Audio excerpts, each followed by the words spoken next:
शिक्षण प्रसारक मंडळाचे गोपाळकृष्ण गोखले महाविद्यालय मराठी विभाग BA भाग 3 अभ्यास पत्रिका क्रमांक 10 मराठी भाषा व अर्थार्जनाच्या संधी।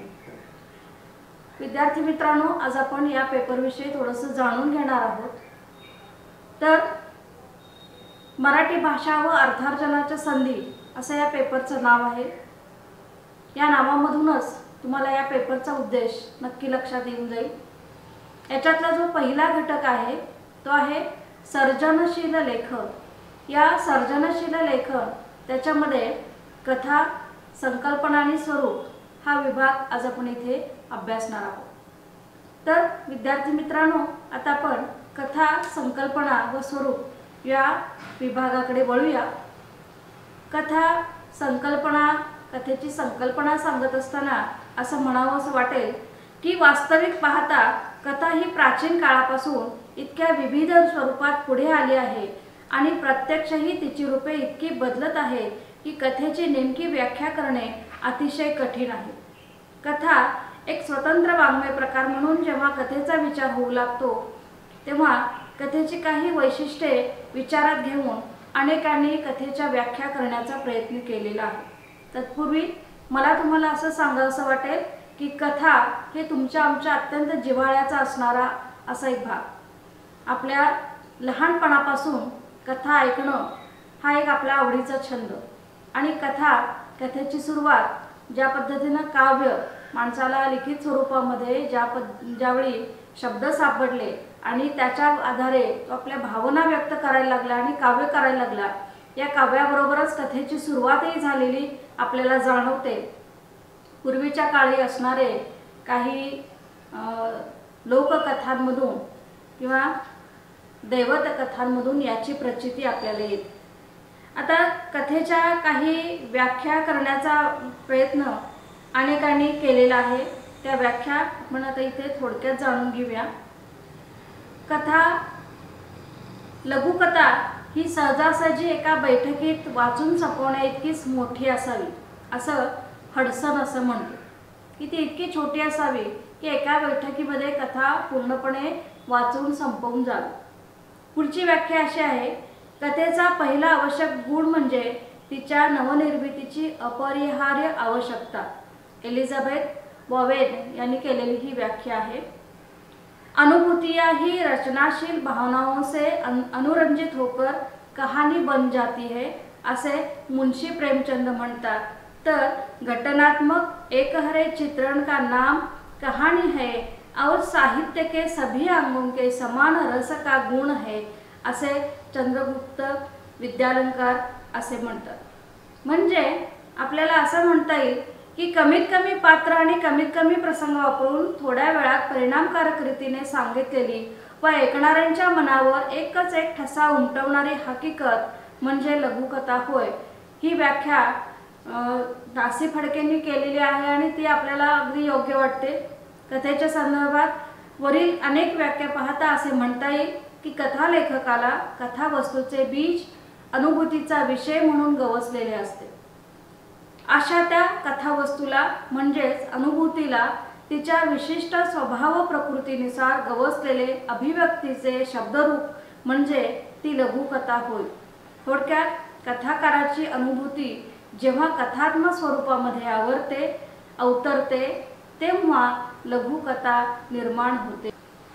कथेच्या काही व्याख्या पाहिल्यानंतर आपण आता कथेचे प्रकार बघूया। आता कथेचे नेमके कुठले प्रकार आहेत, तर कथेचे रचनेवरून आणि आशयावरून असे प्रकार करण्यात आलेले आहेत। कथेमध्ये दीर्घकथा हा एक महत्त्वाचा उपप्रकार पडलेला दिसतो। दीर्घकथेचा व्याप व आवाका कथेहून मोठा असतो। तिच्यातील अनुभव घटक अधिक व्यापक असतात। त्याचप्रमाणे त्यांच्यातील परस्पर संबंधही अनेकविध स्वरूपाचे असतात। दुसरा प्रकार आपल्याला असं म्हणता येईल की लघुकथा ही नावाप्रमाणेच लघु असते। तिसरा प्रकार जो आहे तो आहे मालिका कथा। एकात एक गुंफलेल्या अशा या मालिका कथा असतात। त्याच्यानंतर साखळी कथा हाही एक प्रकार आहे। याही मालिका कथांप्रमाणे एक कथा संपली की दुसरी कथा तिथे सुरू होते।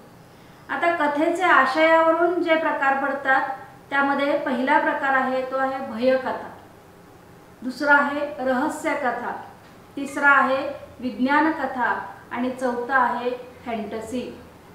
आता कथेचे जे आशयावरून पाडलेले जे काही प्रकार आहेत त्या सगळे प्रकार आपण या ना त्या कारणाने पाहिलेले, ऐकलेले, अभ्यासलेले आहेत। भयपट आपण पाहत असतो, रहस्य कथा वाचायला आपल्याला आवडतात, विज्ञान कथा हा नव्याने आलेला वाङ्मय प्रकार असला तरी विज्ञानातल्या गमती जमती आपल्याला या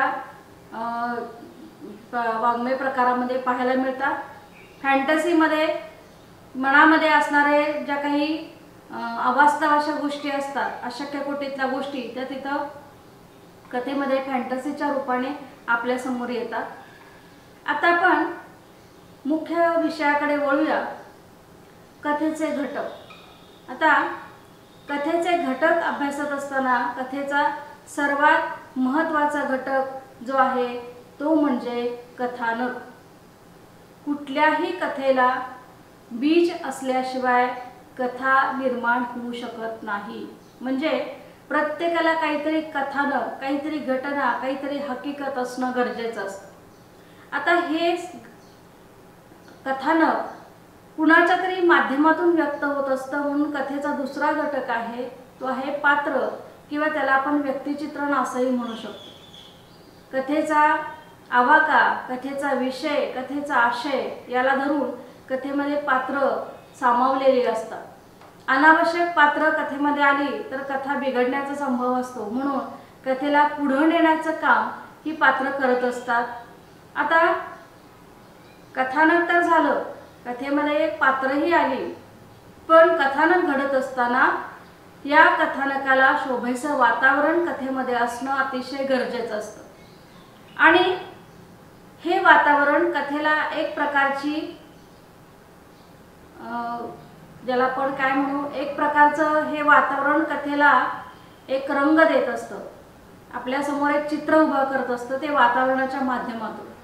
त्याच्यानंतर हे सगळं झाल्यानंतर कथेमध्ये निवेदन पद्धती असते, असावी लागते। काही वेळा कथा स्वतः लेखक सांगत असतो किंवा कुणीतरी याला प्रथम पुरुषी निवेदन पद्धती म्हणतात, किंवा कुणीतरी आपल्याला तिराईत कुणाची तरी कथा सांगत असतो, त्याला आपण तृतीय पुरुषी निवेदन असं म्हणतो। याच्यानंतर पुढचा जो घटक आहे तो आहे भाषाशैली। आता कथा ग्रामीण असेल तर तिथे असणारी भाषाशैली ही निश्चितपणे ग्रामीण असणार आहे, तिथे असणारं वातावरण हे निश्चितपणे ग्रामीण असणार आहे, तिथे भेटणारी जी काही पात्र आहेत ही निश्चितपणे ग्रामीण असणार आहे, आणि त्याच्यामध्ये मांडला जाणारा जो विषय आहे तो सुद्धा ग्रामीण असणार आहे। आता इथे कथा जर नागर पातळीवर घडत असेल तर कथेमध्ये असणारी पात्र, असणारं वातावरण, असणारी भाषाशैली हे सगळे घटक कशा असतील, नागर असतील। म्हणजे ज्या पद्धतीचं कथानक असेल त्याला शोभेशी भाषाशैली तिथं असणं उचित असतं। शेवटी मला असं म्हणावं असं वाटेल की कथा हा वाङ्मय प्रकार आपल्याला एक आनंद देणारा असा एक वाङ्मय प्रकार आहे। चटकन कथांचा परिणाम आपल्याला पाहायला मिळत असल्यामुळे कथा आपल्याला ऐकायला, वाचायला आवडतात, आणि वाचकांच्या मनावर एकच एक संस्कार करणे हे देखील कथेचे एक ध्येय असते। गुंतागुंत, निर्गाठ, उकल अशा अवस्थेतून कथा साकारत जाते। कथेच्या निर्मितीमागे प्रबोधन आणि मनोरंजन हे दोन घटक प्रामुख्याने असतात, तिचे हे दोन प्रमुख उद्देश असलेले दिसतात। कथानक हा कथात्मक साहित्य कृतीतील एक गतिशील घटक असतो।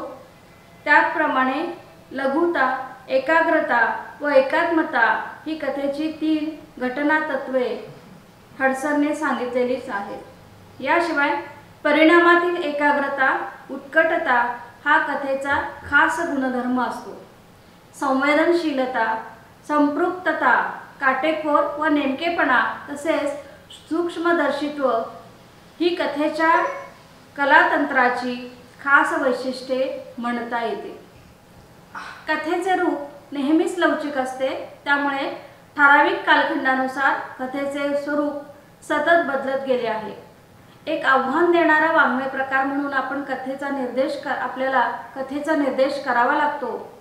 याप्रमाणे कथा या वाङ्मय प्रकाराचे अनेक विशेष आपल्याला नोंदविता येतात। कथा आपल्या सर्वांना माहीतच आहे। कथेविषयीची काही माहिती आपण इथे जाणून घेतलेली आहे। आता इतर प्रत्यक्षामध्ये करण्यासाठीचा एक तुम्हाला भाग इथं ठेवलेला आहे, तो म्हणजे सर्जनशीलता। नेमकी कथा कशी तयार होते आणि त्याचं प्रात्यक्षिक। तर प्रात्यक्षिकासह एक घटनाक्रम घेऊन आपण कथा निर्मितीचा प्रयत्न करायचा आहे। पुढच्या तासाला आपण याविषयी सविस्तर बोलू। या तासाला इतकेच। धन्यवाद।